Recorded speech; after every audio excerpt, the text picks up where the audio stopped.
Hello and good morning, Beyond Surviving community. It's Rachel here, and I'm so glad to be with you today, continuing our journey of self-care. Last time we were together, we talked about the powerful force for change that love can be. And I've been so just blessed to be receiving your stories about the ways that you've been choosing love this past week, both for yourself and for others. Some really amazing stories, some relationships being restored, some people starting to feel like, yes, I can do that. I can take on that challenge, feeling more confident and secure in themselves as they've been practicing receiving. I got lots of stories about, oh my gosh, you hit the nail on the head. I do so great at giving love, but have a hard time receiving it. And so for those of you who are practicing that, kudos to you, congrats. Tomorrow in this month's newsletter, I'm going to be talking a bit about a very important area in my own life where I had to practice some self-love and some self-acceptance. And so if you're not on the mailing list and would like to be, so that you can receive that and read more of that part of my story, just hit me up. Send me a DM or email at coach@rachelgrantcoaching.com with your email and your name, and I will make sure that you get on the list so you can receive the message that I'm sending tomorrow in the monthly newsletter. So, what do y'all think we're going to be up to this week for our year of self-care? All right, we have our cards. Okay, so let's just see. What is the invitation going to be for this week? Oh my gosh, this one right here just like totally jumped on my hand. Well, I guess the earth in the universe is wanting to reiterate messages for us. Self-love. Oh my goodness me. One of the things that Sean Stevenson says about self-love that I really like is that every act of self-love, every act of self-care is a way that we are teaching ourselves to love and to trust ourselves. So I'm excited. The invitation is very specific here, to care for your body. So there are lots of different ways that we can practice self-love.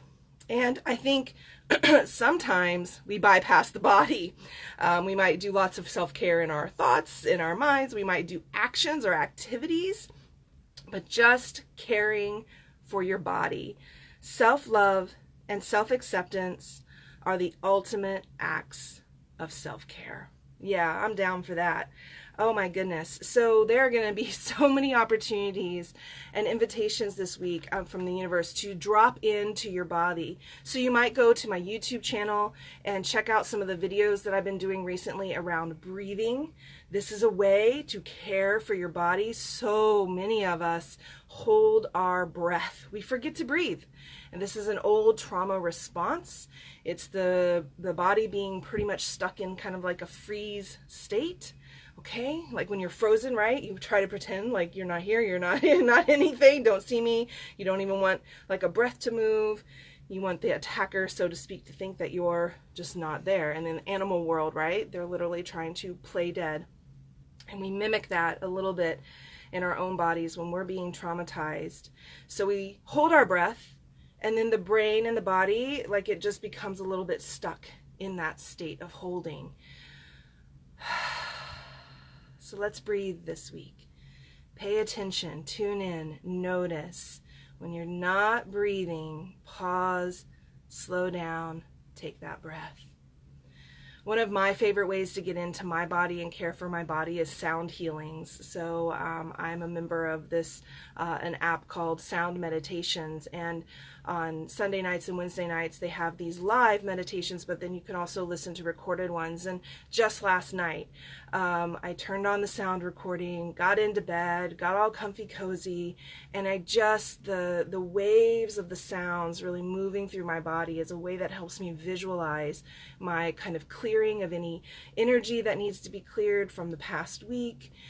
It's a way of kind of beginning to move and wiggle and just feel that. So I really like that as a way of caring for my body.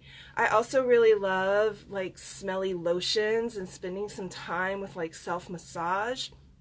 Oftentimes, and when we've experienced sexual trauma, our body that was harmed, we don't necessarily feel at home in.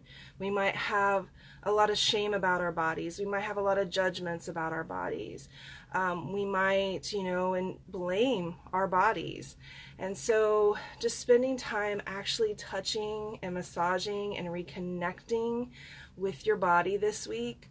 Oh my goodness, I really hope you all will lean into this and spend some time with your fingers and your toes and everything in between and really nurture yourself this week, because you deserve it. You absolutely deserve it. And as always, if there's anything I can do to be a support to you in your journey, I'm here. Reach out, check in, and until next time, take really good care of you.